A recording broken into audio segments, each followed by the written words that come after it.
Hanya dalam beberapa kata, Qin Yichen hanya merasa kulit kepalanya pecah, dan seluruh tubuhnya bergetar. Karena Tian Wudi telah menebaknya dengan benar. Dia dapat memahami pedang Wukong dan memiliki latihannya sendiri. Tetapi kontribusi universal yang terkandung dalam batu ilahi Heze sangat diperlukan. Satu-satunya perbedaan adalah bahwa batu ilahi Heze ada di tubuh Hou Tian, dan Tian Wudi tidak tahu bahwa dia adalah dua surga. Tapi dia hanya membuat satu gerakan, dan Tian Wudi bisa menebak begitu banyak. Apakah orang ini juga membuka mata surgawinya? Rambut Qin Yichen ketakutan, dan dia bahkan lebih ngeri mengetahui bahwa hatinya tidak bisa sembuh secara tak terduga. Karena pukulan Tian Wudi langsung menghancurkan Dao.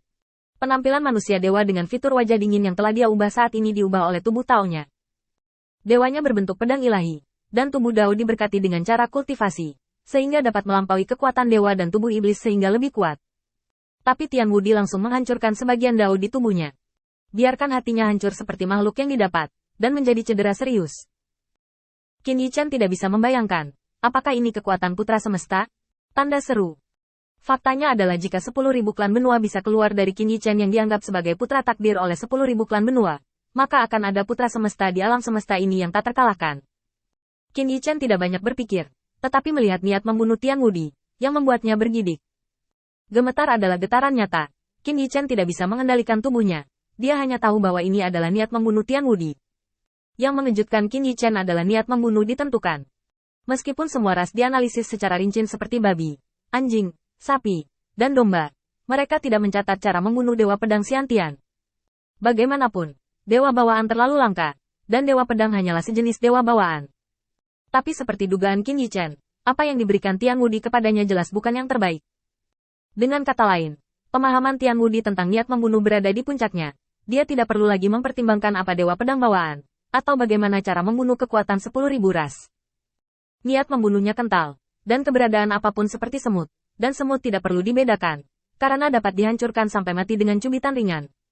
Apakah kamu masih berpikir aku pria kelas 2 sekarang? Niat membunuh Invincible kental dan tidak jatuh. Dia menyukai ketakutan semut ketika mereka sekarat, karena saat ini semut tidak bisa lagi menipu diri sendiri. Sudah kubilang, dibandingkan denganku, Putra Baize adalah pria kelas 2. Raja Dewa itu benar. Semut adalah semut, jadi mereka harus memainkan peran semut dengan baik. Sepertinya ras manusia yang dianggap hewan murahan akan membunuh babi, anjing, sapi, dan domba. Di mata ras manusia, babi, anjing, sapi, dan domba adalah hewan murahan. Kenapa? Karena ras manusia lebih kuat dari babi, anjing, sapi dan domba. Mengapa lebih kuat? Belum lagi ras manusia itu brilian, karena ras manusia lahir lebih awal. Otak mereka lebih pintar dari babi, anjing, sapi dan domba.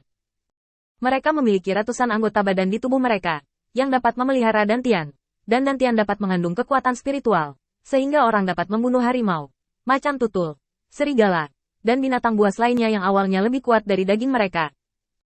Meskipun suara Tian Wudi gila, tampaknya menarik ribuan orang dari kegilaan, seperti kata demi kata, itu adalah jalan surga. Orang-orang akan menemukan pil dan senjata untuk membuat diri mereka lebih kuat dan lebih baik, sehingga mereka dapat berburu dengan lebih baik. Tidak ada yang akan berpikir bahwa munculnya pil senjata adalah sebuah kesalahan. Bahkan Putra Baize akan berpikir, ini adalah produk yang perkembangan langit dan bumi pasti akan berevolusi. Jika ini masalahnya, maka tidak dapat dihindari bahwa umat manusia dapat memakan babi, anjing, sapi, dan domba. Dengan cara ini, kamu, semut, dihancurkan dan dibunuh oleh raja, sama seperti kamu akan diinjak-injak di bawah kakiku. Itu juga tidak bisa dihindari. Tian Wudi mengangkat bahu, wajahnya mulai tegas. Tapi kamu harus tahu apa yang telah dilakukan Putra Baize. Dia ingin memberi semut-semut ini apa yang disebut jalan bijaksana dan bijaksana ke surga, untuk memahami hati. Haha, semut adalah semut. Tetapi dia hanya ingin menjadikan semut seperti Raja Dewa. Jadi, dunia berpikir bahwa Putra Baize brilian. Tetapi sebenarnya, dia adalah yang paling bodoh. Semua yang dia lakukan tidak menunjukkan jalan surga, tetapi bertindak melawan langit. Qin Yichen tercengang. Dia gemetar seluruh. Pada saat itu, dia bahkan merasa bahwa Invincible akan membunuhnya. Dia tidak berani melawan. Karena perasaan ini, seolah-olah Bai Guanxing pernah mengajari mereka jalan surga. Ini untuk meyakinkannya, tetapi juga untuk meyakinkan hatinya. Pembicaraan panjang Tian Wudi tampak tidak masuk akal dan gila, tetapi kebetulan dia tidak bisa membantahnya. Karena apa yang dikatakan Tian Wudi benar, tampaknya dunia telah berkembang seperti ini, dan dunia telah berkembang seperti ini.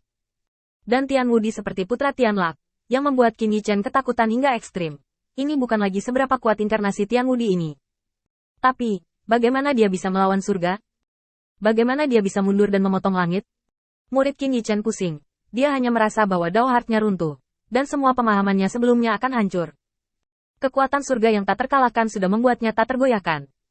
Dia seharusnya bahkan berpikir bahwa ada banyak alam semesta di dunia ini. Jika itu hanya seorang pria dengan kepribadian arogan dan murung. Tetapi seorang pria yang berbakat dan kuat, bagaimana dia bisa dianggap sebagai putra alam semesta oleh banyak orang kuat? Belum lagi hal lain, sama gue jika kekuatan surga yang tak terkalahkan hanyalah penampilan, saya khawatir para penyihir dan kaisar leluhur itu dari semua sisi tidak akan mematuhinya. Jadi semut, kamu akhirnya ingin mengerti. Seperti yang dikatakan Raja Dewa, ketika semut berani melihat ke atas dan mengorek kehebatan Raja Dewa, itu sudah menjadi malapetaka, sama seperti saat kamu menamparkan wajahku. Itu ditakdirkan akan ada hari ini. Qin Yichen menundukkan kepalanya. Semangat juangnya tampak menghilang pada saat itu. Hanya menyisakan tubuh kosong. Dan tidak ada waktu. Segala sesuatu di sekitarnya telah berubah. Saya melihat alam semesta muncul dari belakang Tian Wudi. Alam semesta terus menyebar. Mengubah segala sesuatu di sekitarnya. Dan Istana Jenderal Agung tidak pernah terlihat lagi. Bahkan Qin Yichen dengan jelas merasa bahwa dia tidak lagi berada di Aula Jenderal. Dia baru saja datang ke dunia. Bintang-bintang yang tak terhitung jumlahnya di belakang Tian Wudi bersinar. Hanya untuk memicu dia yang seperti raja. Tiba-tiba, Tian Wudi menjentikkan jarinya dan melihat nyala api berkibar di ujung jarinya. Ini membuat Qin Yichen sangat gemetar, dan dia mengerti kengerian surga yang tak terkalahkan. Ini adalah yang tertinggi, kemandirian seperti langit, seperti nyala api di ujung jari invincible. Dunia ini tanpa api, jentikan jari invincible yang membuat nyala api berkibar. Ini sudah tidak hanya di atas 10.000 cara, tetapi seperti langit, tak terkalahkan di dunia. Karena Tian Wudi seperti langit, Wan Dao dapat bermain-main di telapak tangannya sesuka hati. Karena kata-katanya seperti suara surga, dia melihat dunia di kakinya. Sekarang, apakah kamu mengerti apa itu surga? Suara tak terkalahkan bergema di seluruh alam semesta, tanpa akhir. Membuat Qin Yichen tidak bisa mengelak sama sekali. Karena ini adalah jalan surga, sudut-sudut dunia. Jalan surga terletak, dan sulit baginya untuk melarikan diri.